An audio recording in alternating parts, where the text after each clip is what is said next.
verdaderamente un patriota a carta cabal. También queremos destacar el deceso del compañero Arcadio Madrid, miembro de la Asociación de Profesores de la República de Panamá, ASOPROF. Lamentablemente es una de las víctimas de este COVID-19 y de esta política negligente del gobierno panameño. Y queremos aquí en esta noche hacer un minuto de silencio por esos dos compañeros y por los más de 600 fallecidos que ha habido del COVID-19 aquí en Panamá. Contando el minuto desde este momento.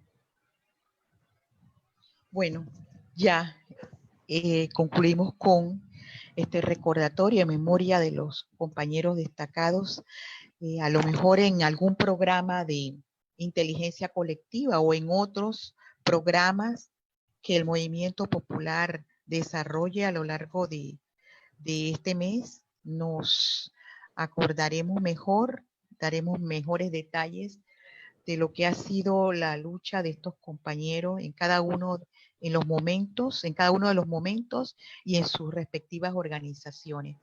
Esta noche queremos tocar el tema pandemia, mujeres, pandemia y renta básica de 500 balboas. Este tema es muy importante en los actuales momentos en que el pueblo panameño realmente está pasando, como decimos, el Niágara en bicicleta, ¿no? Muchos hogares están dependiendo de un bono digital irrisorio y no de una renta que realmente contribuya a mejorar la calidad de vida de nuestro pueblo. Y para eso tenemos a tres personas esta noche que van a estar colaborándonos en un poco sobre este tema y sobre cómo en la práctica las mujeres estamos cargando esta situación lamentable de enfermedad, de hambre en nuestros hogares. Entonces, quisiéramos presentarles en primer lugar a las economistas Rosario Arias y Maribel Gordón, junto con la compañera Emilia Salinas, que van a estar hablándonos sobre este tema. Y yo quería preguntarle a la profesora Maribel Gordón, en primer lugar, ¿qué es esto de renta básica? Profesora, porque muchos de nosotros no estamos entendiendo el concepto, tal vez como lo define la Comisión Interamericana de Derechos Humanos o como lo está definiendo la CEPAL, y queremos saber exactamente qué es esto de renta básica. Bueno, buenas noches a todos los compañeros y compañeras. Creo que es oportuno este espacio para reflexionar sobre uno de los temas que está siendo tema de debate desde antes del COVID. Yo creo que eso es importante que se tenga claro cuando hablamos de la renta básica y debemos tener claro que renta básica no es lo mismo que renta básica universal y renta mínima. Son tres conceptos distintos que tienden a confundirse. El concepto de renta básica es un concepto que apareció desde hace muchos años.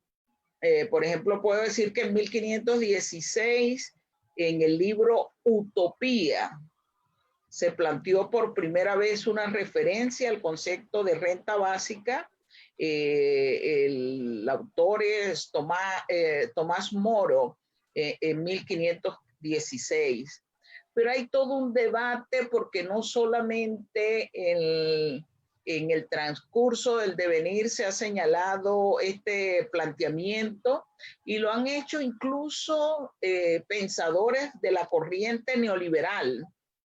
Por ejemplo, Friedrich Hayek, Milton Friedman plantearon y plantearon el concepto de renta básica.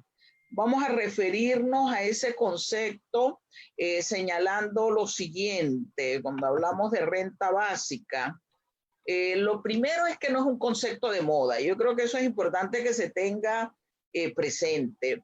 Es un concepto que surge en una relación que pudiéramos estar señalando como política pública, entendido bajo la filosofía de bienestar social.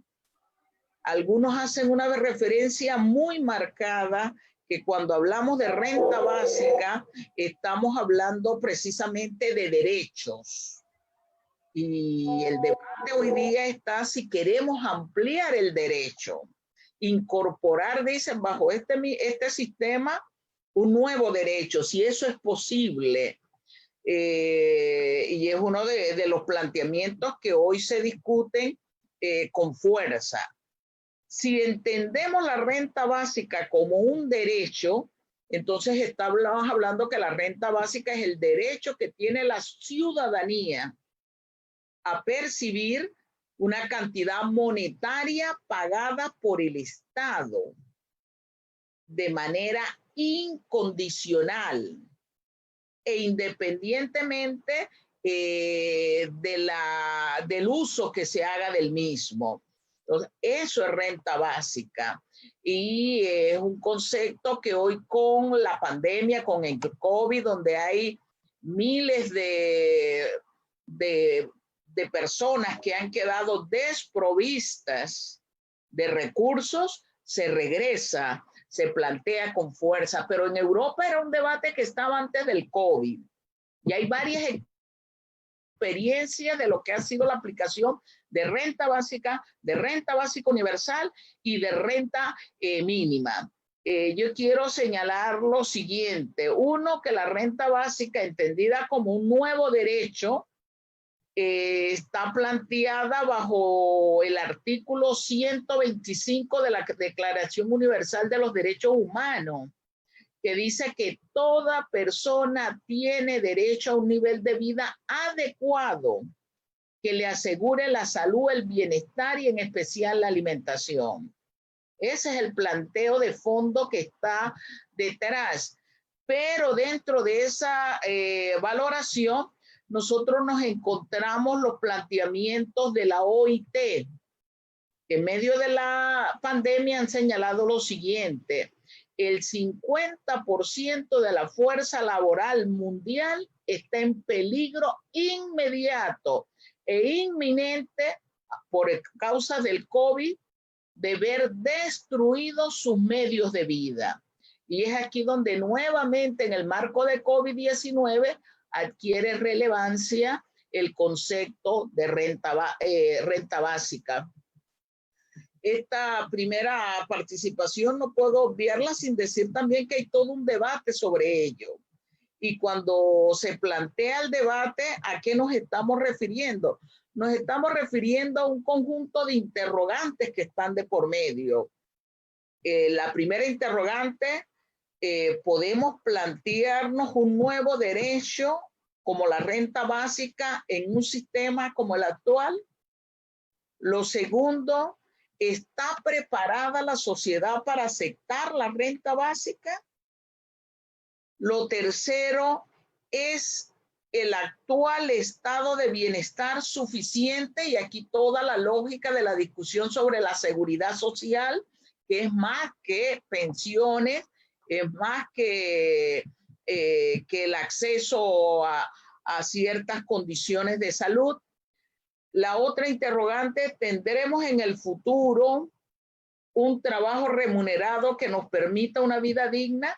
Y allí toda la discusión que hay sobre el futuro del trabajo o el trabajo en el futuro, que vincula en el caso particular de Europa la fuerza de lo que han estado llamando ellos renta básica universal y que se asocia a la otra manifestación del debate, y es si los robots van a reemplazar por completo a los seres humanos. Y en esa lógica hay un planteo de la necesidad de que si va a desplazar fuerza de trabajo, es necesario plantearle a la población un conjunto de recursos que le permitan satisfacer necesidades fundamentales de vida. El otro debate sobre la renta básica es si tenemos los recursos suficientes para financiarla. Entonces, un esquema general que hoy ha tomado nuevamente fuerza y que nosotros desde el Frente Amplio por la Democracia hemos planteado en nuestras alternativas una renta básica de 500 balboas. Lo hacemos bajo el concepto de derecho. Lo hacemos bajo el concepto de que es necesario garantizar a la población los recursos mínimos que le permitan garantizar la satisfacción de sus necesidades de vida: salud, educación, vivienda, el acceso al agua, el transporte, entre otros derechos. Yo quiero señalar lo siguiente, que nuestra propuesta sobre renta básica está planteada en términos de otorgar una renta básica de 500 balboas mensuales como ayuda directa del Estado a los ciudadanos sin ingresos permanentes. ¿Y por qué es importante tener clara la postura que tenemos desde el Frente Amplio por la Democracia? Uno, no nos estamos planteando una renta universal. Nos estamos planteando una renta bajo el concepto de básica, es decir, una renta dirigida a los ciudadanos que no tienen ingresos permanentes. Dos, estamos planteándole la necesidad precisamente de que el Estado sea garante de proveer el apoyo necesario a esa población en medio del COVID, es decir, un proceso transitorio en el tanto se van creando las condiciones para gestar fuentes de empleo dignos, que es otro de los planteamientos que estamos haciendo bajo el concepto de renta básica. ¿Por qué 500 balboas? ¿Cuál es el referente de los 500 balboas? El referente de los 500 balboas está sustentada sobre algunos elementos. El primero, lograr una cesta de alimentos que garanticen la satisfacción de las necesidades nutricionales de una población en un hogar de 4 miembros. Entonces, por eso $500, que permita a la población en estos momentos tener acceso a comprar, a adquirir algunos medicamentos indispensables y que le permita gestar algún otro gasto fundamental en el tanto se gestan, se crean las oportunidades de empleos dignos. Entonces, esa es la filosofía que está detrás de la propuesta que estamos levantando. Y tenemos que recordar que hay un conjunto de población que antes del COVID no tenía ingresos y hay un conjunto de población que en medio del COVID ha perdido ingresos. Entonces, lo fundamental aquí es gestar capacidad de compra, gestar una vida digna, una vida que permita efectivamente en estos momentos de crisis, no solo sanitaria, sino económica, social y laboral, tener ese respaldo para lo que dicen efectivamente las experiencias en otras latitudes, una tranquilidad emocional y económica frente a un estado de crisis de terror que nos ha planteado el COVID-19 y el incremento de las medidas neoliberales que han venido ejecutando los gobiernos. Entonces, ahí está, y lo dejaría allí en este primer momento, la lógica de nuestra propuesta. Repito, otorgar una renta básica de 500 balboas mensuales como ayuda directa del Estado a los ciudadanos sin ingresos permanentes. Y aprovecho, Marcelina, para comunicarle a la población que en el día de mañana a las 3 de la tarde el Frente Amplio por la Democracia estará presentando su plan por la vida digna, que es una propuesta efectivamente integral que mira las necesidades fundamentales que requiere el país para construir una sociedad con justicia y equidad social.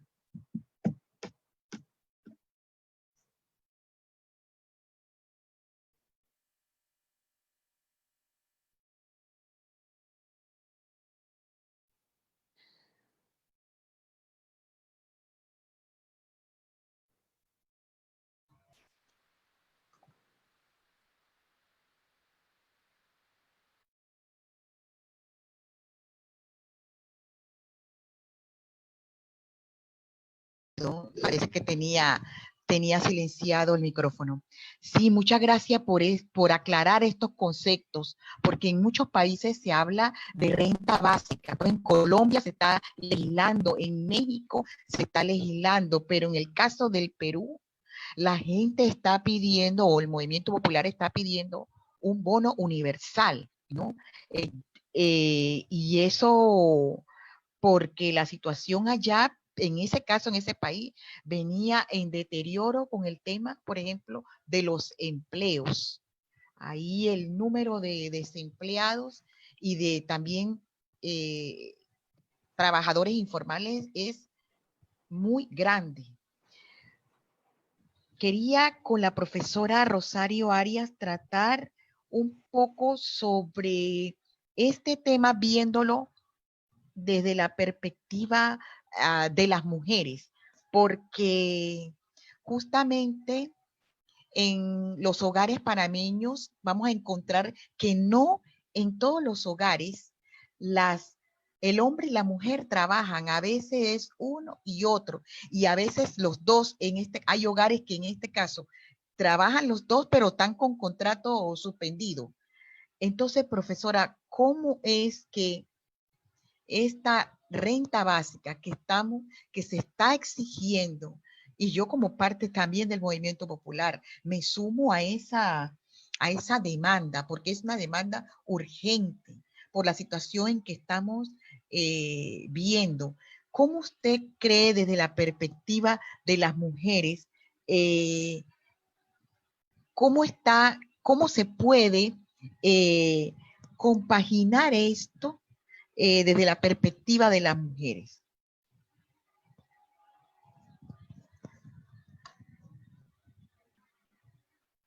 Tienes que abrir el micrófono.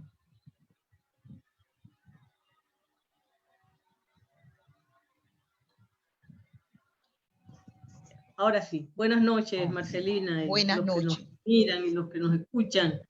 Gracias por la invitación. Yo creo que le había señalado que este formato me gusta, me llama la atención porque ciertamente como que nos acerca mucho más a la población. Nosotros ciertamente estamos también sufriendo las consecuencias del estado de emergencia que ha impuesto el gobierno y de hecho por la pandemia, pero ciertamente a veces nos hace falta comunicarnos de una manera un poco más directa también, y esto nos acerca, porque el distanciamiento social efectivamente no debe representar eliminación del contacto social. Entonces, esto que ustedes hacen a través de este espacio, creo que nos acerca más a la gente buena, a la gente que nos escucha y que a veces no recibe mucha información. De repente, las redes sociales tal vez están más orientadas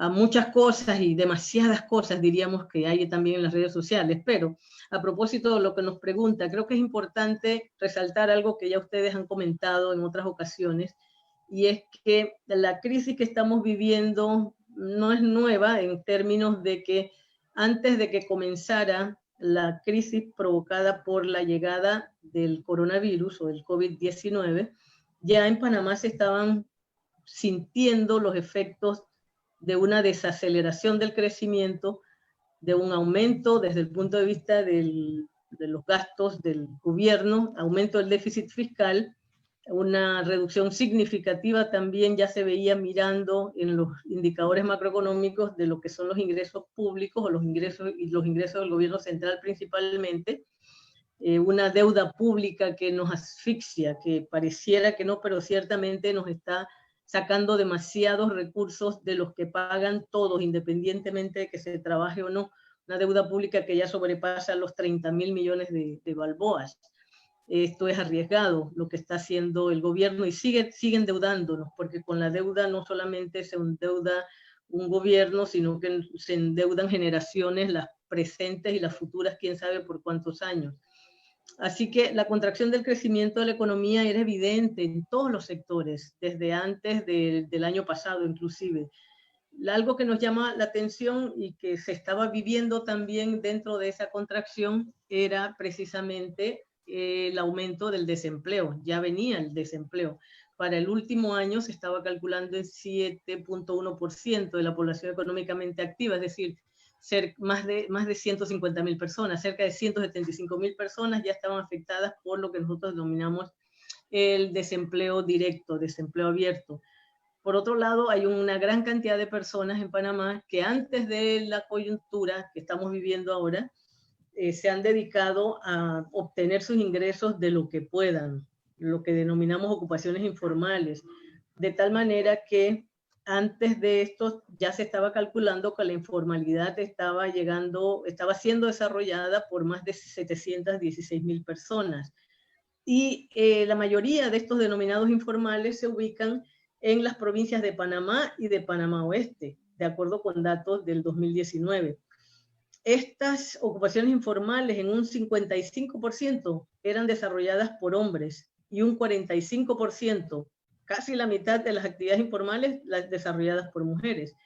En fin, todas estas actividades han tenido que prácticamente suspenderse. Nosotros vemos cómo en medio de la pandemia que se está viviendo y de la escasa ayuda o que no llega o que llega a cuentagotas en algunas comunidades de la provincia de Panamá y de Panamá Oeste, ni qué decir del interior del país, algunas personas se han visto en la necesidad de salir a buscar algo para llevar a sus hogares. Lo cierto es que así como usted lo señala, Marcelina, las mujeres ciertamente más que los hombres, en algunos casos realizan trabajos muy mal pagados, muy mal, no diríamos que tienen salario, sino que reciben a cambio de sus trabajos, de los trabajos que realizan, unos ingresos muy bajos. Por otro lado, tampoco tienen beneficios. Los informales en general no tienen beneficios, no pagan prestaciones laborales, de tal manera que no tienen acceso a la seguridad social y a otros servicios porque sus niveles de ingresos no son suficientes. El trabajo doméstico como ocupación vinculada al sector informal, el trabajo doméstico no remunerado, por cierto, no me refiero al que es remunerado, que también es mal pagado. También hay trabajos ocasionales, ventas ambulantes, servicios de pequeña escala que desarrollan fundamentalmente las mujeres. Por ejemplo, las peluquerías. Los hombres también. Tenemos cantidad de muchachos trabajando y hombres trabajando en las denominadas barberías, pero también mujeres que se dedican a cortar cabello, pintar cabello, hacer las uñas y demás. Todos esos trabajos hoy día prácticamente se han convertido en irrealizables. En el caso del sector social y de salud, las mujeres han representado cerca del 76% de la fuerza laboral en el sector social y de salud. la enfermería, por ejemplo, que es un trabajo formal, en enfermería las mujeres superan el 90%. Y de hecho, eso significa que las mujeres también, incluyendo las que están vinculadas a trabajos de salud, están expuestas en trabajos de alto riesgo. También sabemos que suelen estar en contrataciones desfavorables de contratos. También se estimaba antes de esta pandemia, y esto lo estoy señalando para que se note que efectivamente esta pandemia va a tener algunos efectos mucho más notados y de mayor deterioro de la situación de la mujer. Y veamos por qué. Las mujeres sin ingresos propios de 15 años y más de edad representaban el 25% de todas las mujeres que no reciben ingresos. El 44% de las mujeres que no reciben ingresos se ubicaba en edades que van entre 15 y 24 años, y en el área rural esto supera el 50%, de acuerdo con datos del 2018. El 82%, por ejemplo, del trabajo doméstico remunerado no contaba en el 2019, de acuerdo con los últimos datos que se obtuvieron, con protección de seguridad social. O sea, si vemos una gran cantidad de personas que trabajan en las denominadas casas de familia, y simplemente se abusa de este tipo de trabajadores y trabajadoras. Sobre todo hay muchas más trabajadoras domésticas que trabajadores. Y ahora en medio de la pandemia ni siquiera se podía identificar a estas personas, a las mujeres trabajando en hogares, porque no son ni siquiera reconocidos sus derechos de seguridad social, además del salario muy, muy bajo que le pagan a la mayoría. Por otro lado, también no hay que olvidar que el desempleo va a aumentar significativamente, y ya aumentó en este periodo. Los efectos de la crisis que vivimos entonces en este momento se multiplican la situación de las mujeres. Por un lado, porque también se tienen como las responsables designadas de manera, yo creo que ni siquiera es de manera tácita y hasta implícita, de evitar el contagio familiar. Es triste que esto pase, porque realmente, y no es que estemos diciendo que son responsables los hombres, sino porque culturalmente se ha designado que las mujeres son las que como que administran el hogar de alguna forma y se encargan de los temas de salud, de educación, de mantener la salubridad del hogar, de dar soporte emocional inclusive, y en muchos casos, cuando hay recursos y se tiene acceso a ellos, administrar los recursos de la familia. Luego entonces, las mujeres también no se puede negar que son las primeras en responder como trabajadoras del hogar, remuneradas o no. Remuneradas, decíamos hace un momento, nos referíamos al trabajo doméstico. Y también como voluntarias comunitarias, como cuidadoras, y vemos que inclusive las mujeres en muchos casos en nuestras comunidades son las que acompañan las luchas por la mejora de las condiciones básicas de las familias, que si por el agua, por la carretera, sobre todo por el agua, o por la vivienda inclusive. De eso podemos hablar bastante con los compañeros de Mocona. Por otro lado también se tiene como dato que la atención sanitaria de las personas que tienen que han sido contagiadas por el coronavirus se encuentra en manos mayoritariamente de las mujeres.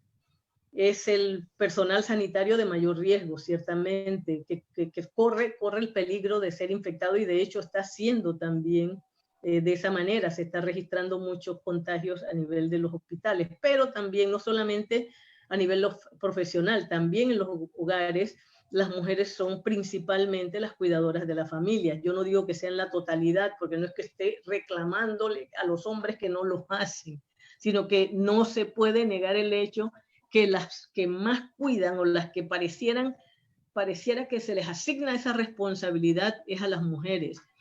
Por otro lado también, fíjense que debido al cierre de las escuelas, se ha sobrecargado el trabajo que se tiene que hacer en los hogares de mujeres con trabajo fuera del hogar, o que solamente están con trabajo no remunerado dentro del hogar.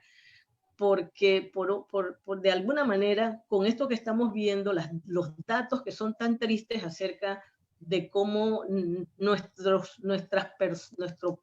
connacionales y no connacionales están cayendo frente al contagio del COVID y están falleciendo, y es como si para los gobernantes eso no significara nada.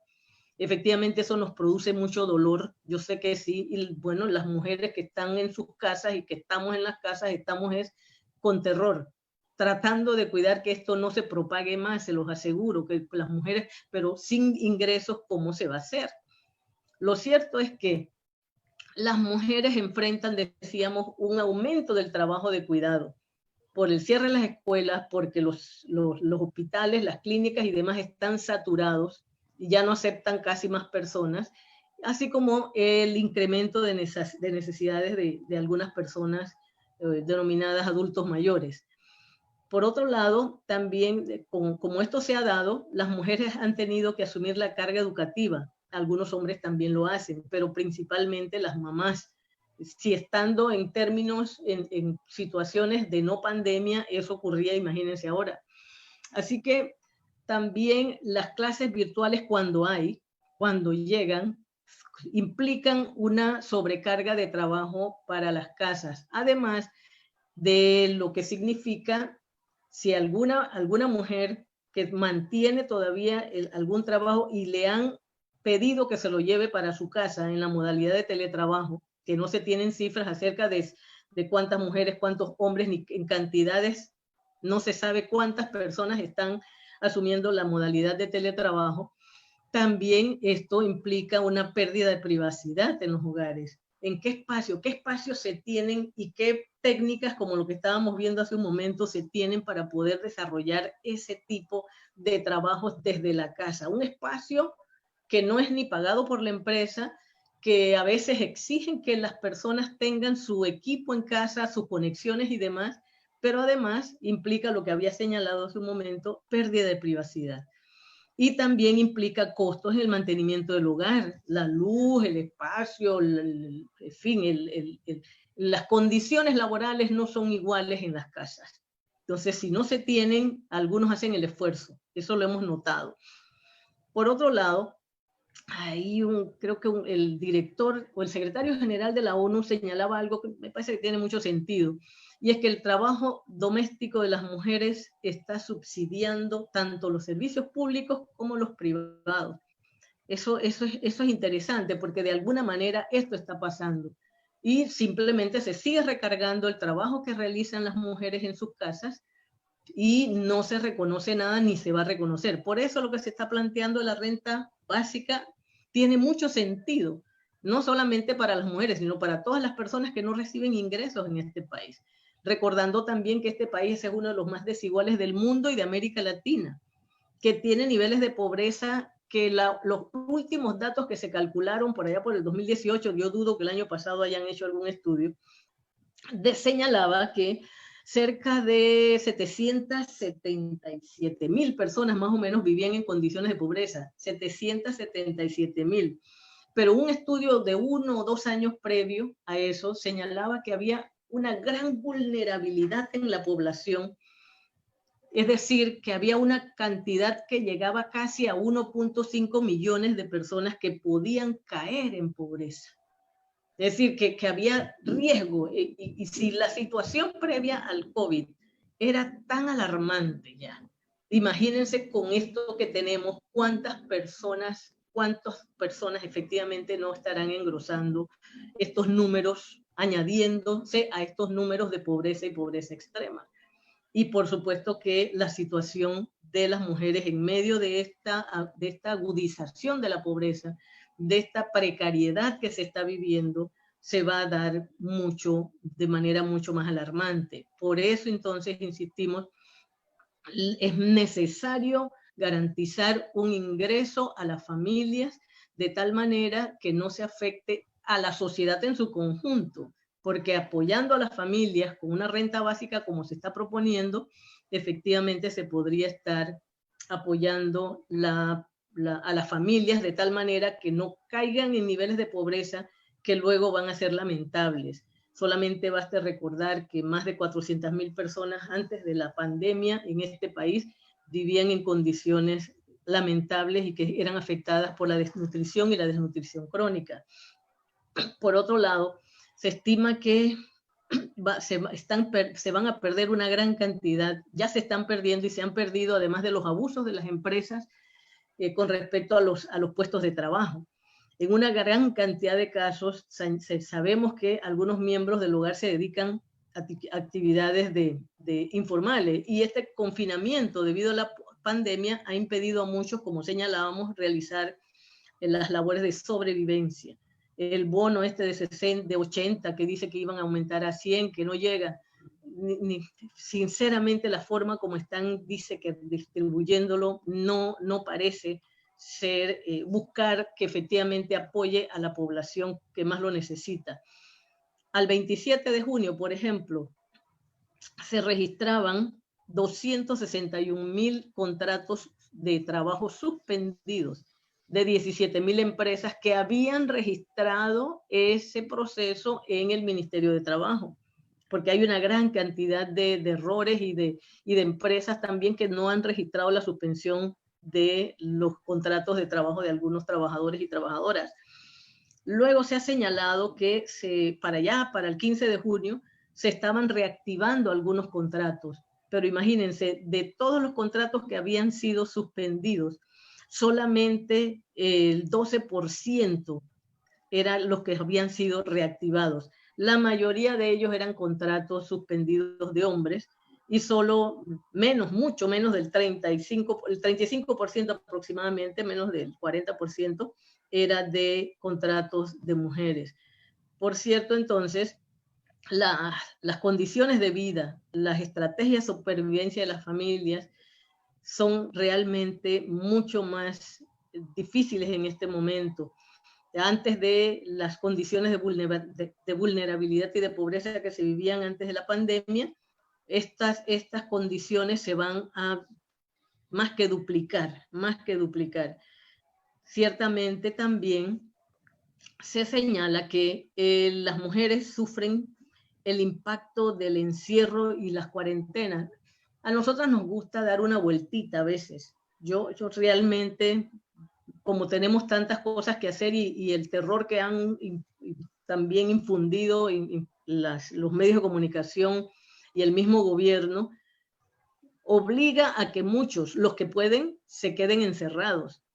En el caso de nuestros barrios, difícilmente se puede lograr. Primero porque no hay ingresos, y luego también está la cultura nuestra. A nosotros nos gusta salir por lo menos al patio, salir a comprar algo, a hacer algo, al mercado. ¿Cuántas señoras no iban regularmente al mercado, me imagino en Caledonia o en otros lugares donde hay mercaditos, a comprar la comida del día, por ejemplo? Pero eso ya ahora no se puede hacer, o se tiene que hacer con una rigurosidad de seguridad, sobre todo, bastante importante. También fíjense que hay un impacto del que no se habla a veces, pero que lo vemos en las noticias, o que hay subregistros de ello, y es que precisamente el encierro en espacios pequeños de las familias a veces también produce sobre las mujeres un impacto que se considera que es hasta mortal, porque en algunos casos, desafortunadamente, puede aumentar el riesgo de la violencia doméstica cuando se trata de que están compartiendo su familia, su hogar, su espacio con parejas abusivas. Y también los servicios de apoyo para las mujeres, se señalan en algunos estudios, han disminuido su atención por los cortes, por los cierres. Entonces, la amenaza se concluye en algunos estudios que plantea el COVID-19 a los derechos y libertades de las mujeres, va mucho más allá de la violencia física. Entonces, ciertamente, lo que se señala es que la recesión económica que está acompañando a esta pandemia puede tener un rostro femenino. Eso lo leí por allí, y bueno, lo quiero compartir para que lo tomemos en cuenta solamente y nos sensibilicemos un poco más con respecto a esto, y que efectivamente va a profundizar lo que se vivía antes del reconocimiento de la pandemia en nuestro país. Recuerden que las mujeres, insistimos, realizan mucho más trabajo en promedio, y más que en promedio, mucho más trabajo doméstico que los hombres. Lo más probable es que inclusive cuando se vayan levantando algunas restricciones, si no se levantan las restricciones, por ejemplo, de la educación y de otras, lo más probable es que las mujeres vayan a tener que seguir revisando la educación de los hijos en la casa o atendiendo a los muchachitos en la casa. Y por otro lado, también esto podría significar que retrase mucho más su regreso a la vida laboral, ya sea remunerada, ya sea informal, ya sea de salir por lo menos.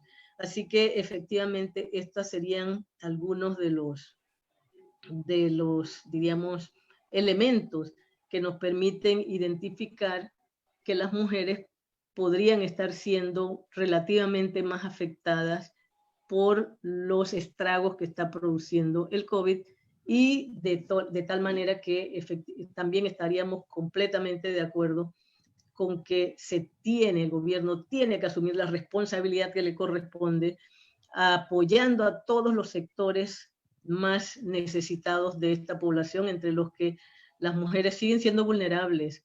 ¿Qué decir de los adultos mayores? ¿Qué decir de los niños? Y las mujeres, fíjense que también las tenemos como responsables, las asumimos en la sociedad, nos asumen como las responsables de que no se pierda la sonrisa, que no se pierda la amabilidad, que los niños puedan seguir sonriendo. Yo decía que no se pierda la carcajada de los niños para hacernos sentir que seguimos vivos. Entonces estas son cosas que yo no quiero parecer triste, no quisiera transmitir eso, sino que asumamos la responsabilidad que como sociedad nos compete de eso, y exigir y organizarnos para exigir lo que le corresponde a la sociedad que trabaja por producir riqueza, pero que ésta se queda en muy pocas manos. Entonces, esa condición que estamos revelando no es porque nosotras queremos o nosotros queremos que sea así. Aquí toda la población trabaja. No es cierto que el que es pobre lo es porque quiere. Aquí hay una distribución de la riqueza tan desigual, reconocida a nivel mundial, y hay una resistencia por parte de los que concentran esa riqueza a entregar parte de la riqueza que los trabajadores producen, que caramba, hay que buscar la forma de que lo hagan. Y eso definitivamente tiene que ser a través de la organización. Eso es lo que yo tenía por ahora, Marcelina y compañeras. Si les Claro que parece, sí. después... Gracias, profesora. Ahora volvemos para el cierre, pero a nosotros invitamos esta noche a una compañera del movimiento comunal Federico Brito, la compañera Emilia Salinas. Emilia, por información que nos dio Jorge, Emilia es trabajadora formal, con contrato de trabajo laboral suspendido.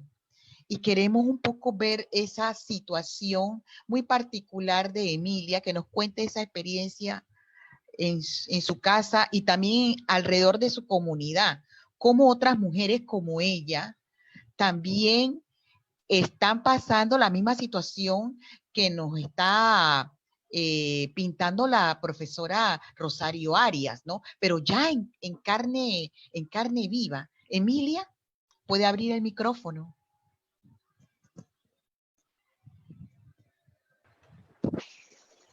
Buenas noches, compañera. Gracias por invitarme a esta reunión.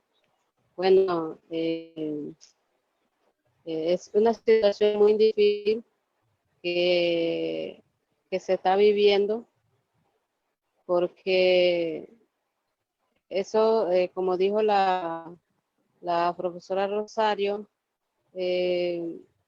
la situación difícil recae esto encima de las mujeres, sobre todo, porque nosotros somos lo que vivimos esos días a día, tanto con los niños en la casa, y es muy difícil, y me llama la atención ese bono de $500 que plantea. Eso es importante, pero el gobierno al parecer le hace oído sordo a eso. Y también me llama mucho la atención que se han olvidado de la persona más humilde y más necesitada, porque como nosotros, yo por ejemplo, vivo alquilado y yo tengo que pagar todos los meses a la quincena. Entonces, si no hay, ¿cómo hacemos? Porque también la persona que alquilan los cuartitos, según ellos, viven de eso y no quiere ver la realidad que están pasando muchos de nosotros que vivimos alquilados.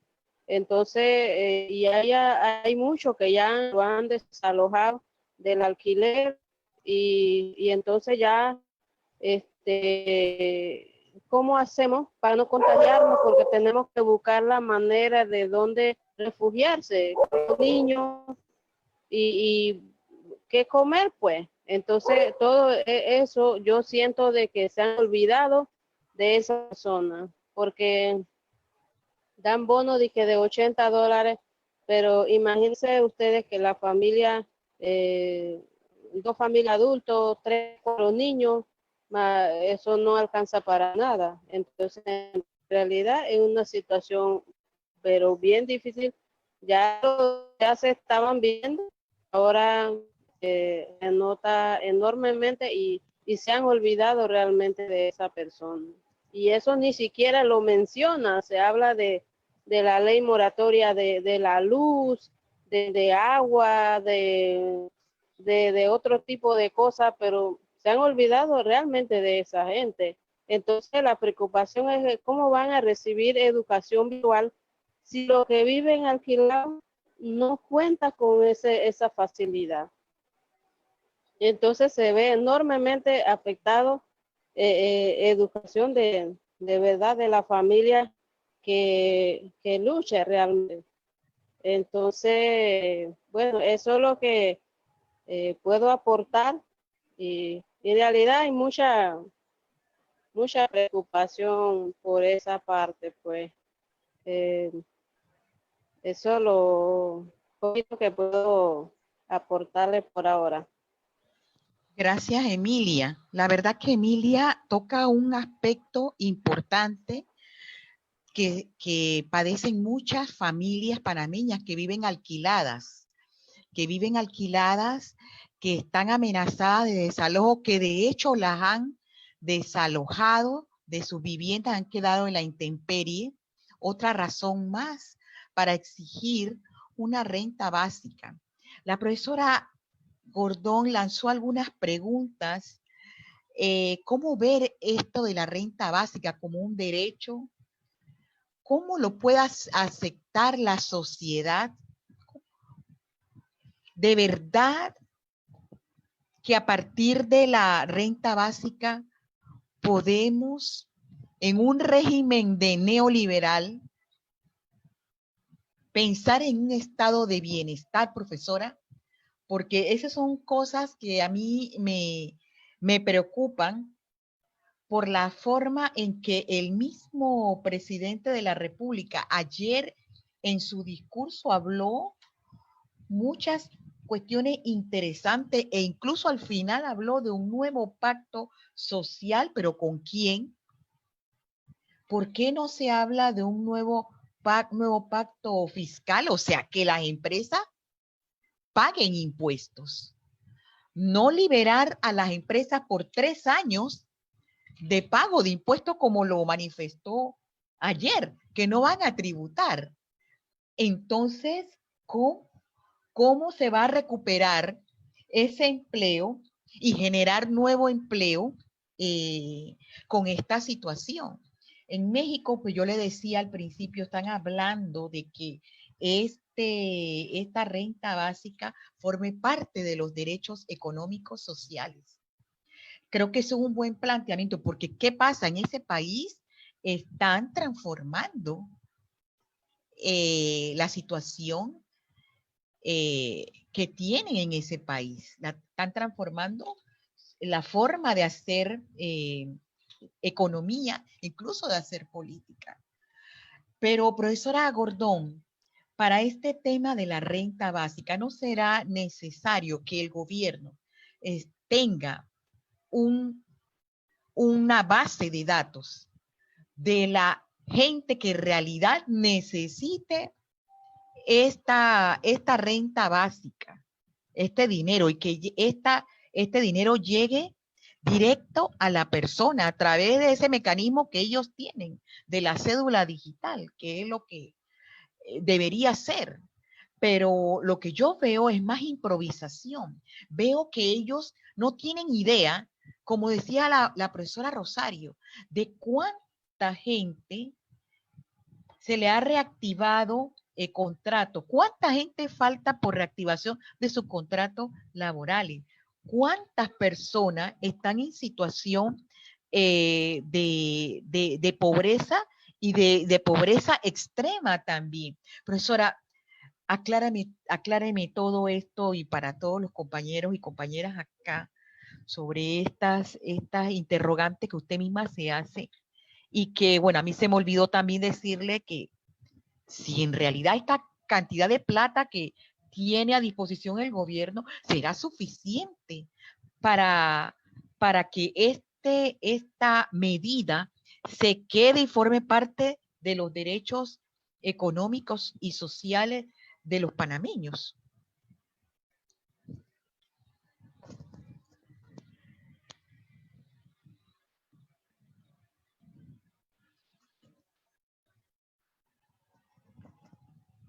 Profesora, micrófono.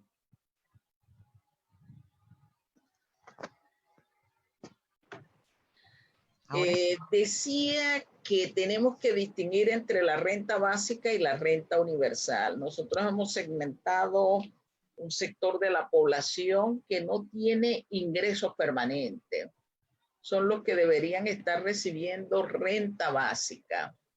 Para los sectores trabajadores con contratos suspendidos, en informalidad, en desempleo, hemos planteado igualmente un bono de 500 balboas hasta el momento en que puedan ellos reincorporarse a su campo de trabajo o establecer unas condiciones que le permitan efectivamente recuperar sus ingresos. Son dos propuestas que hemos hecho, el bono de 500 y la renta básica de 500, en función de los elementos que ya hemos estado planteando, del por qué.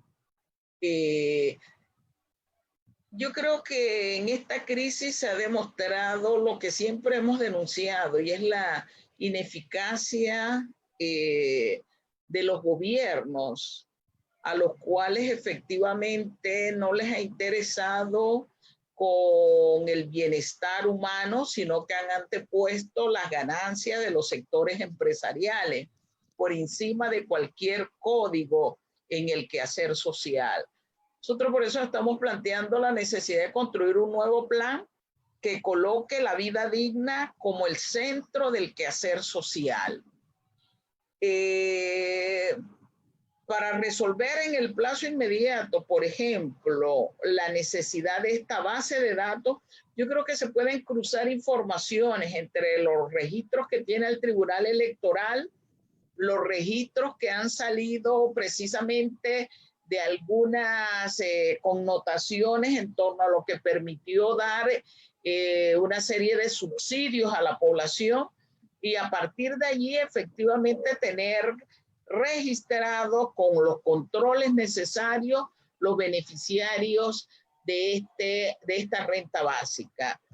Los recursos, que es lo que se hace mucho escándalo, y sobre todo por el sector empresarial, aquí hay que recordar que el 1 de julio del 2020, es decir, ayer, el presidente decía: vamos a destinar $1.000 millones a la banca. Pero además la banca canalizaba una serie de gestiones de recursos para otros sectores, con lo cual también gana.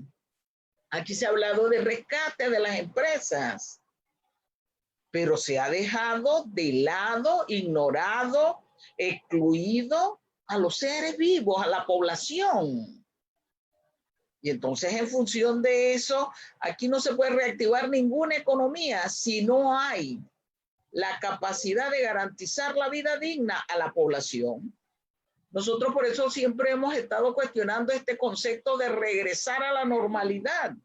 Si la normalidad en este país era de pobreza, era de desempleo, era de exclusión social, de informalidad laboral, de destrucción de lo público para imponer las privatizaciones.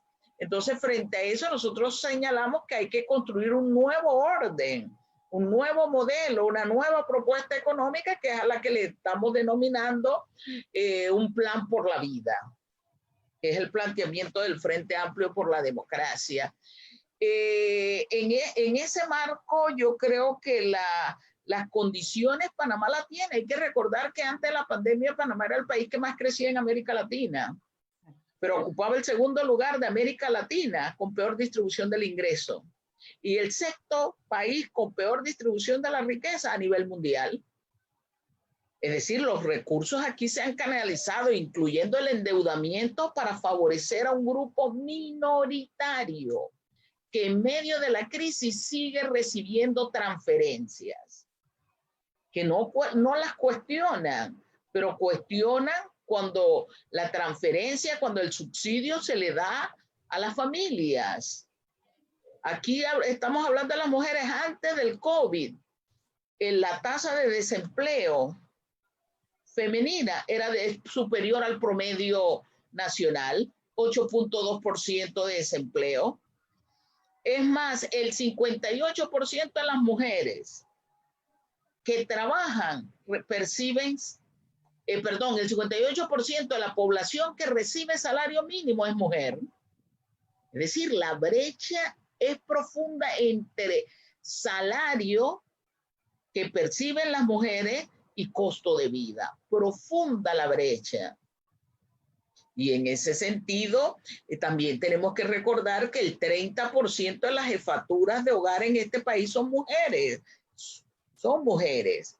Y por eso es que, como decía Rosario, y bien apuntaba la compañera Emilia, que las mujeres están cargando con un peso significativo, fundamental de esta pandemia, y que se expresa en las condiciones sociales, en las condiciones emocionales, en las condiciones laborales, en las condiciones sanitarias. Entonces, ayer el presidente daba muestras de millones que iban para acá, millones que iban para acá, y como bien dijo Frenadeso, ¿y el bono para cuándo? Los $500 para cuándo. Y yo no estoy hablando de una discusión, un debate que después podríamos sostener si mantenemos y creamos esta renta básica universal o mantenemos una renta básica que permita resolver este momento de crisis que estamos atravesando y que ha sido la propuesta inicial del FAD. Pero lo que sí es necesario es garantizar la vida digna de las personas. Panamá tiene recursos, ha gestado un proceso de endeudamiento, pero como bien decía Marcelina, aquí se les está prorrogando aún más el pago de impuestos a las empresas, pero las familias en diciembre tienen que ver cómo le hacen frente a algo que nunca fue lo que pidió el movimiento social, y es la ley de moratoria. Entonces la carga históricamente y en esta crisis del COVID se está demostrando que la vive los sectores humildes, los sectores marginados, los que han sido excluidos producto de una política neoliberal que privilegia ganancia y que niega el derecho a la vida, como bien han planteado los sectores empresariales que han dicho de que vale garantizar 100% de salud si las empresas quiebran. Nosotros decimos, hay que garantizar vida y capacidad adquisitiva de la población para la reactivación de la economía. Y ese es el planteamiento que venimos haciendo y sosteniendo desde ese ámbito. La necesidad, uno, de garantizar recursos en este periodo de crisis para satisfacer las necesidades fundamentales. Dos, la necesidad de gestar un proceso que permita generar empleos dignos. Ayer decían, bueno, vamos a dar a los barrios y era como el coge para ti, decía el presidente, que me pareció tan irrespetuoso. Y cuando plantea el qué hay para la población, decía, bueno, van a ir a remozar unos edificios. ¿Qué moralidad tiene eso? ¿Qué garantía de satisfacción de necesidades? Entonces, los billones del endeudamiento que vamos a pagar todos los panameños y panameñas quedan reducidos a los 115 ultramillonarios que tiene este país. Y ese es el proceso que nosotros cuestionamos como una política pública que no tiene un carácter de desarrollo, que no tiene un carácter de bienestar humano. Y frente a eso, nosotros creemos que en un conjunto de medidas, el tema que hoy tocamos, que es el de la renta básica, es una de ellas.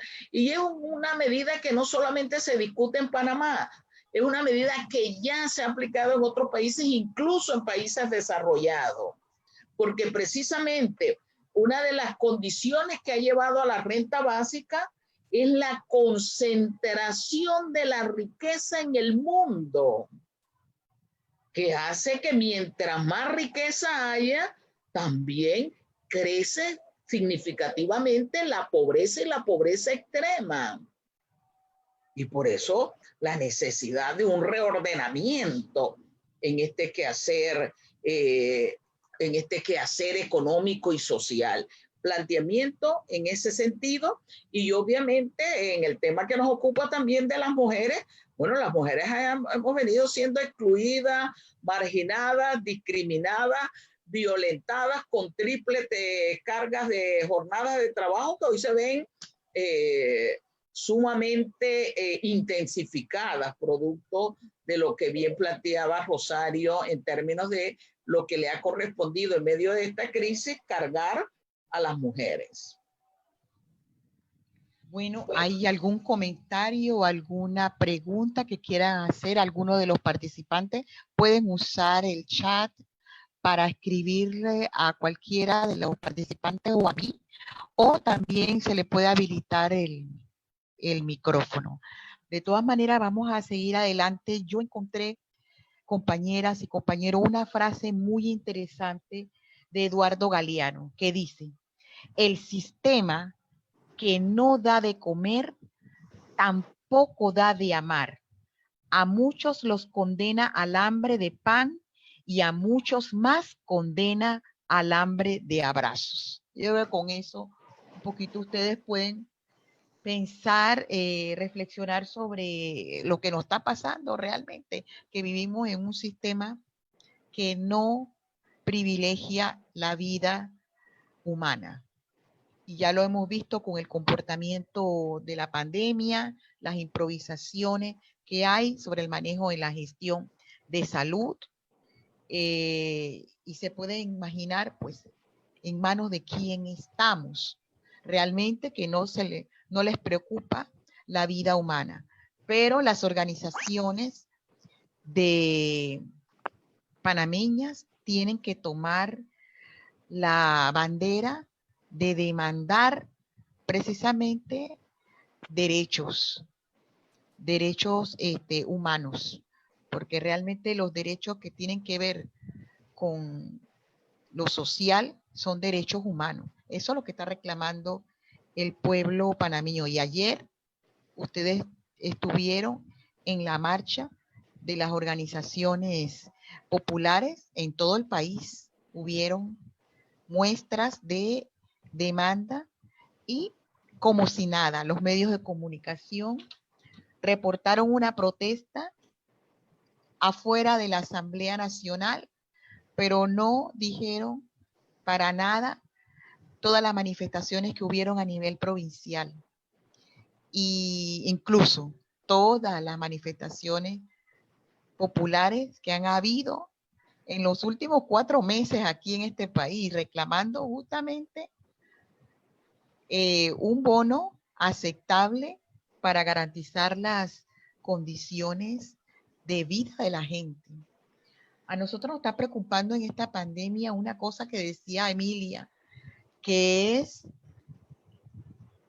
el tema de los alquileres, pero también en los espacios donde vive la familia, donde tiene que convivir con este flagelo, con este virus. Los alquileres demasiado altos y los espacios de vivienda demasiado pequeños, que son fuente de contagio efectivo, ¿no? Y donde las autoridades sanitarias nos mantienen encerrados cuando se detecta un caso de coronavirus en la familia. Y todo eso se tiene que cargar, pues. Y ya hemos encontrado casos en que personas han muerto en las viviendas porque no llega la ayuda, no llega la ambulancia, no llega el personal sanitario a atender a las personas contagiadas. Entonces, es una situación muy, muy grave que estamos en manos de un gobierno indolente, la verdad. Bueno, nos hace falta, estamos casi llegando, 10 minutos tenemos para llegar a la hora 30 minutos. Nos hemos pasado media hora, casi media hora más, pero no importa porque hemos comenzado tarde y queríamos un poco compartir estos minutos cada una, comenzando con Emilia,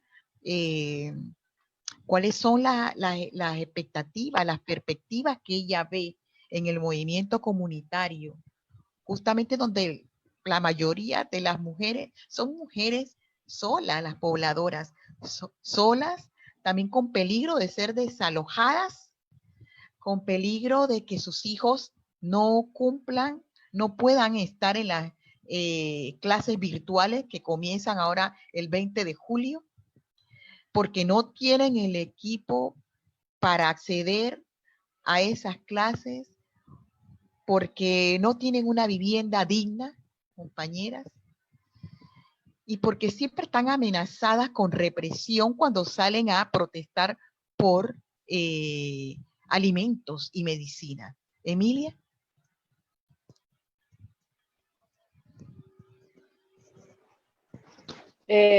Bueno, compañera, está enormemente amenazada algunos compañeros, compañeras, sobre todo hay hombres también que pasa esas situaciones, más sobre todo las mujeres, que algunos han comentado de que los niños perderán clase este año y hay algunos que están buscando la manera, pero no todos.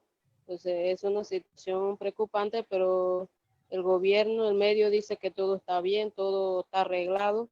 En realidad, cuando uno va a la comunidad, uno tiene contacto con la persona, entonces uno vive la realidad de lo que están pasando. Entonces, por otro lado, muchas mujeres tienen miedo porque es que en realidad esto es como que no han puesto como un alto en el camino, como un muro, que donde se ve, no pueden pasar, porque si uno va a la Junta Comunal, ellos no te atienden porque según ellos no están ya dando esa ayuda porque el gobierno es que tiene que ver con eso. Entonces, ¿cómo uno va a hacer? Porque ahorita mismo las mujeres de verdad están atados de la mano porque algunos tienen horario hasta en la tarde. ¿Dónde van a ir? ¿En qué oficina van a pedir ayuda? Porque donde yo tengo entendido, la Junta Comunal es que debe brindar esa ayuda. Y ellos, ahorita mismo, ellos no están brindando esa ayuda. Entonces, ¿cómo se hace? Y eso es lo que preocupa bastante ahora. Y si hace falta alimentación, imagínense la educación peor. Entonces, por otro lado, hay muchas mujeres que se preocupan más porque uno que tiene 2 o 3 niños y momentos que hay dueños que son inconscientes, vienen, te insultan, te dicen cosas y uno vive como que ya ni uno ni quiere ver a la persona, a los dueños que ni se acerque. Entonces, si ve que tengo una compañera que todo día le dieron bono, eso de $80, y tuvo que dar el bono por alquiler porque el señor le dijo, si no pagaba o no abonaba algo, tenía que desalojar. ¿Dónde uno va a ir a esta altura? ¿O quién va a recibir a uno sin salario, con contrato suspendido? Entonces el contrato se ve demasiado afectado también porque con contrato mínimo, con salario mínimo, pero al menos uno tenía algo más, pues. Pero ahora, con $80, eso ahora dijeron que en mes de julio iban a depositar eso, los $100, y eso llega. Imagínense que hay dos personas, hombres y mujeres, dos parejas, digamos, que con contrato suspendido y no le ha llegado esa ayuda. ¿Cómo están haciendo? Y tiene la esperanza de mandar a los niños en la escuela, tan alegres, ¿no? Eso es lo que están enfermando a la comunidad que está más necesitada. Entonces, esa es la realidad, pero el gobierno dice, el medio, todo está bien y vamos a salir adelante. Pero en realidad, esas situaciones que están planteando solamente para lo que pueden, pues, porque para lo que no pueden ahorita mismo, de verdad, no van a poder. No, tristemente no van a poder, y eso es lo que los gobernantes no están viendo. Entonces, por lo menos la ley de moratoria, supuestamente ya están para lo que es electricidad. O sea, han puesto como difícil para la persona porque hay que inscribirse. Si uno se inscribe, entonces no entiendo qué sentido tiene eso, la ley de moratoria. Es como que el gobierno descaradamente sigue hablando de la población más humilde, y es lo más triste que la realidad que vivimos en estos tiempos de pandemia, que como dijo la profesora Maribel Gordón, Panamá tiene plata, y nosotros como poblaciones más humildes no debe estar viviendo eso, pero lo vivimos y estamos coartados ahorita mismo, que no podemos manifestarnos porque hay amenaza por todos lados, y bueno, nos están callando con eso, y hay muchas familias, como ayer había invitado a muchas familias y algunos no pudieron ir, pudieron asistir, y esa es la situación más triste, y muchas familias no van a poder mandar a los niños en la escuela, no van a poder estudiar con los niños este año. Así que eso es lo que puedo aportarle. Gracias, Emilia. La verdad que Emilia tiene razón. Muchos niños no van a poder terminar sus estudios. Hasta eso es culpable el gobierno panameño por no asegurar la educación que se supone, ellos dijeron, era la estrella de este gobierno. La verdad que no ha sido así. Y son tan descarados, como dice Emilia, de verdad, que para decir que todo esto es culpa de la pandemia. Y ayer el presidente estuvo diciendo que ellos han sido, que están pasando la situación más difícil. Ya le están echando la culpa a la pandemia. De hecho, lo están diciendo así, que ellos no habían pasado una situación tan difícil como esta, y es por culpa todo de la pandemia, ¿no? Y bueno, ahora queremos las últimas palabras. Vamos a escuchar a la profesora Rosario Arias, que a modo de conclusión por ahora sobre esta cuestión, cómo podemos desde la comunidad desde los espacios en que estamos ubicados como jubilados, como pensionados, como pertenecientes a una organización, ¿qué podemos hacer frente a esta demanda grande que tiene el pueblo de alimentación, de vivienda, de educación, de medicina, de seguridad social? Sí, fíjense que realmente en este momento se han, diríamos que han evidenciado mucho más las desigualdades que ya se tenían, pero se han evidenciado de una manera, perdón, escandalosa, escandalosa. A mí me parece, entre varias cosas, efectivamente que la organización es lo que nos puede ayudar a ir coordinando acciones para exigir al gobierno que responda con la responsabilidad que le corresponde. Para eso también es necesario, me parece, que en nuestras comunidades, todas las personas interioricen que el gobierno tiene que apoyar, no como si fuera una caridad, que esa es una responsabilidad del gobierno ante la necesidad que representan los derechos, porque ahora los derechos se han convertido en necesidades.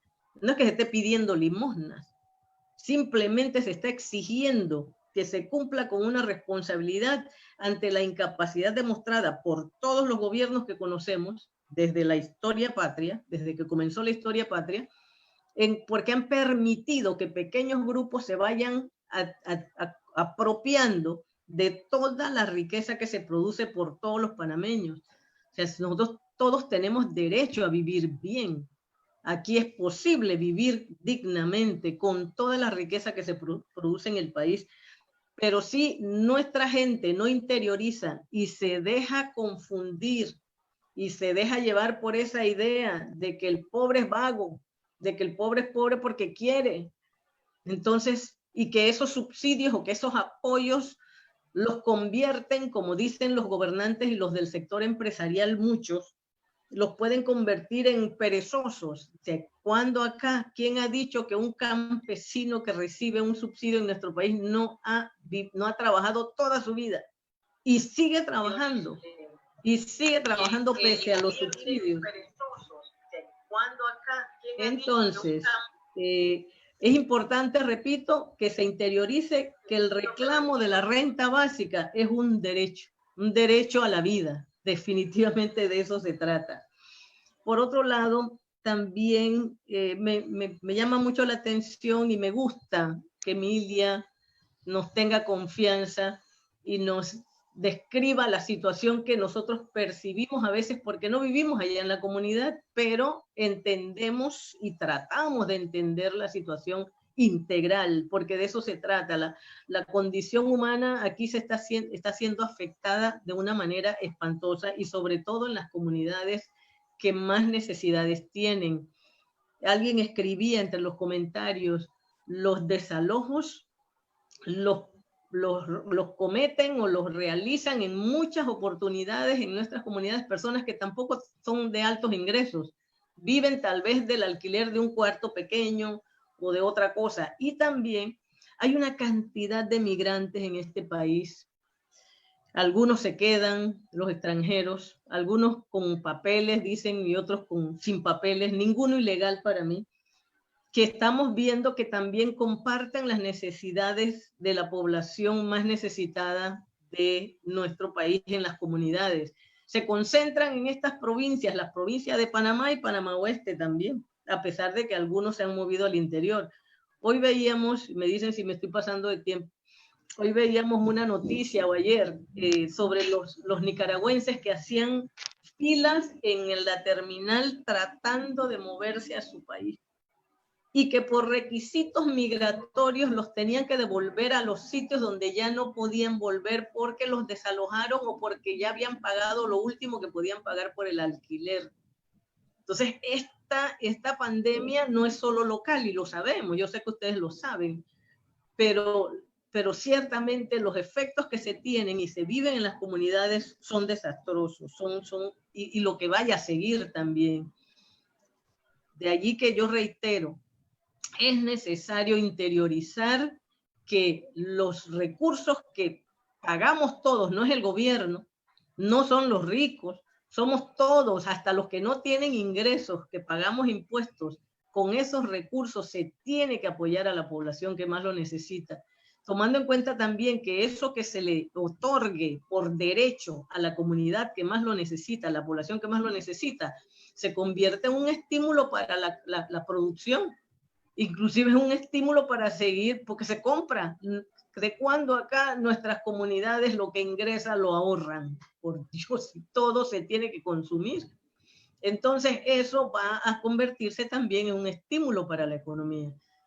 De tal manera, insisto, hay que exigirlo organizadamente. Los censos son necesarios en las comunidades y por eso la organización. No podemos creer en las juntas comunales, en los representantes de corregimiento, en la mayoría de ellos, ni en los diputados, ni en sus activistas, que lo que están haciendo es politiquería en medio de la pandemia, que están aprovechándose, así como lo aprovechan los allegados al poder económico, los allegados a la conducción del gobierno, a la supuesta conducción del gobierno, que aprovechan esos puestos para seguir expropiando, para seguirle sacando recursos al Estado, para seguir robando, lo debo decir, para seguir cometiendo actos de corrupción. Entonces, a nivel de los chiquitos, de los representantes de corregimiento y de sus activistas inclusive, se quedan con dineros que son nuestros, son del Estado, son para solventar las necesidades urgentes que tiene la población. Así que, insisto, hay que organizarse desde las comunidades, las organizaciones en las comunidades, más que las entidades del Estado, son las que pueden garantizar que se hagan censos reales y confiables. Ahí lo dejo. Sí, me permite la profesora Gordón, hay varios comentarios en Facebook Live. Justamente nos está viendo por ahí Saúl Méndez, Nilva Góngora, que habla de esto que está diciendo la profesora Rosario. Nilva dice que la renta básica es un derecho. También plantea que la solidaridad, la organización y la lucha en la comunidad es la esperanza del pueblo.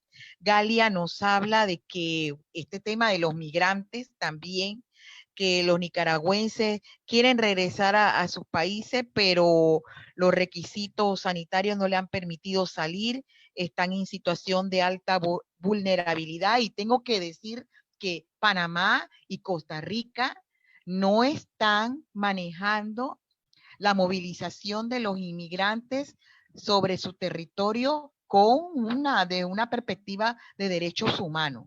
Desgraciadamente, las autoridades panameñas no tienen un ápice de respeto a los derechos. Martín Moros también nos manda felicitaciones, dice que el análisis de fondo de la crisis, que es una gran contribución al rescate de la conciencia nacional. El doctor Sebamano también está conectado por Facebook Live y nos habla que excelente el análisis de la profesora Rosario y esa solidez en el enfoque de género. También Saúl habla de que las organizaciones sociales debemos seguir trabajando por la organización del pueblo, sus reivindicaciones, hay que elevar la educación política de todos y luchar por conquistar un nuevo estado de justicia social y prosperidad para todos. Bueno, estos son también Jorge, ahí dice que hay que redoblar nuestra lucha por el derecho humano al ciberespacio y la tecnología de la información. Sí, tenemos que apropiarnos de esto, es cierto, que los estados están obligados a garantizar este derecho, igual que el agua, la vivienda, el transporte y todos los derechos fundamentales para garantizar la vida. Bueno, muchas gracias a los compañeros que estaban en Facebook Live. El doctor Sebamano nos invita mañana, igual que la profesora Maribel, a la conferencia de prensa del FAD a las 3 de la tarde para hablar sobre el plan del FAD para la vida digna. Y bueno, todo esto, Jorge habla de la unidad y el derecho a la vida, que eso es lo que están trabajando organizaciones como Mocona, justamente tratando de trabajar el tema de la unidad y la organización en torno al derecho a la vida, como nos repite. Muchas gracias por los comentarios en Facebook Live, por la participación de ustedes también. Y de último dejamos a la profesora Maribel para que nos dé un mensaje final sobre este tema, que seguirá siendo objeto de debate, de demanda por parte de las organizaciones populares. Profesor.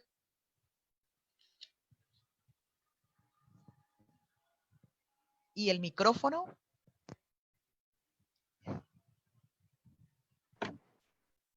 Decía que quiero recoger un planteamiento fundamental que han realizado los compañeros y las compañeras. La necesidad de la organización, la necesidad de construir unidad desde el trabajo de las diversas organizaciones sociales, esa necesidad de un movimiento social unitario en función de construir una sociedad con justicia y equidad social. Yo creo que la crisis nos ha abierto una oportunidad para tener claro que sí existen otras propuestas, que la propuesta única que nos venden los medios de comunicación social, que es la de los grupos dominantes, es la de los gobiernos que representan a esos grupos dominantes, solo responde a ese pequeño grupo de la sociedad panameña, a un pequeño grupo que margina, excluye, discrimina a campesinos, a indígenas, a pobladores, a jóvenes, a mujeres, a profesionales, a los pequeños productores, a los cuentapropistas, a los que están en informalidad laboral, entre otros, a los afrodescendientes. Yo creo que es hora de que entendamos esto, de que hay propuestas, la propuesta de los sectores populares, de los sectores democráticos, de los sectores que aspiramos a un Panamá distinto, que no queremos regresar a esa normalidad que era una normalidad de pobreza, de discriminación, de marginación. Y precisamente en ese marco de que hay propuestas que la hemos venido llevando adelante en diversos terrenos, lo hemos hecho frente al tema de la seguridad social, lo hemos hecho frente al tema laboral.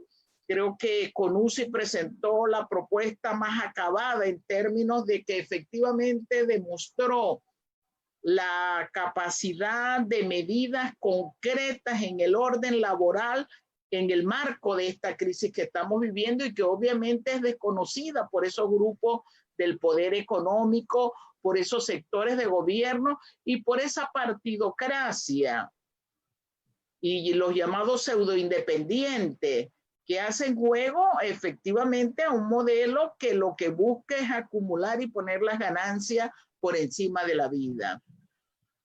Frente a eso, el Frente Amplio por la Democracia precisamente en el día de mañana va a presentar una propuesta integral que conlleva la necesidad de efectivamente que los sectores sociales de este país comprometidos con el desarrollo nacional y social, tenemos que trabajar. No estamos diciendo que es la única propuesta. Lo que estamos planteando es que una propuesta integral que busca eso, la construcción de otro Panamá, la ruptura con el modelo neoliberal y que pone la vida, y reitero ello, por encima de cualquier otro mecanismo.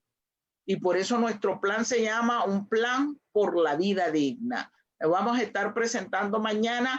Allí está el tema de la renta básica como una de nuestras propuestas en el plano del trabajo que estamos haciendo y también en el plano de nuestras propuestas hacia los sectores pobladores, hacia los sectores que no tienen ingreso para hacerle frente a la necesidad de satisfacer sus necesidades básicas como la alimentación, la salud, la educación, el acceso al agua, la vivienda que tanto nos ha hablado Emilia, el transporte, la recreación, el derecho a la vida sana. Y por eso reiteramos, los invitamos y volver a recordar algo que eternamente debe estar presente en nosotros, y es que sin luchas no hay victoria. Tenemos que transformar esta sociedad y nada se nos ha dado. Todo lo que tenemos, los derechos que hoy nos quieren arrebatar, ha costado la sangre, el sacrificio de compañeros y compañeras en el plano nacional y en el plano internacional.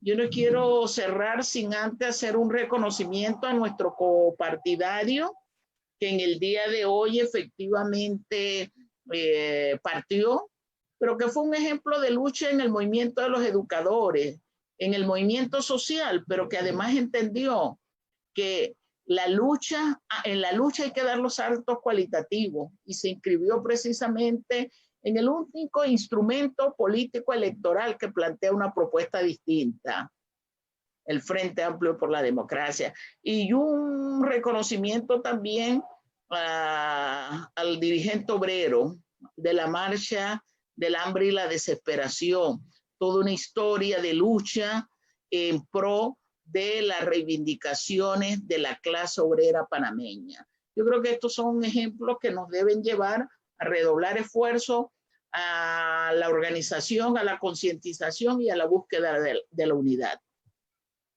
Asimismo, entonces, mañana me despido de ustedes, mañana a las 3 de la tarde, por Facebook Live, el Plan por la Vida Digna del Frente Amplio por la Democracia, y me quedo con varias frases que están llegando todavía por Facebook Live. Saúl, un Panamá de justicia social, un Panamá para todos, por una democracia real con justicia social. El doctor Sebamano nos habla de eso. La propuesta del FAC pone la vida por encima de la ganancia económica. Y bueno, queremos despedirnos en este momento agradeciéndoles a las compañeras presentes habernos ilustrado mucho desde la práctica diaria, con su experiencia académica y también práctica, todo lo que, por lo que nosotros tenemos que luchar, por una vida digna exactamente y una calidad humana. Eso es lo que nos merecemos como ciudadanos de este país. Espero pasen buenas noches y nos vemos en el próximo espacio de inteligencia colectiva. Muchas gracias, hasta luego. Buenas noches. Buenas noches.